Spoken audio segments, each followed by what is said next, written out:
Jokaisella on oikeus työhön, tulla palkalla toimeen ja luottaa siihen, että yhteiskunnan turvaverkot kantavat tarvittaessa elämän eri tilanteissa. Tätä varten tarvitsemme toimivat työllisyyspalvelut tukemaan yksilöllisesti työllistymistä ja osaamisen kehittämistä läpi työuran. Myös osatyökykyisten mahdollisuutta työhön tuetaan erilaisilla palveluilla.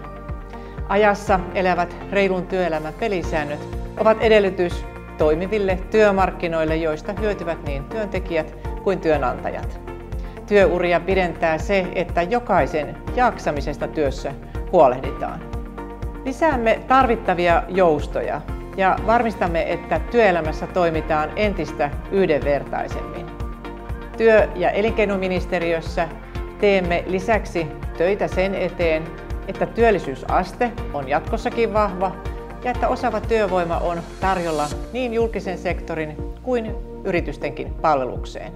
Osaava työvoima on Suomen kasvun ja kehittymisen perusedellytys.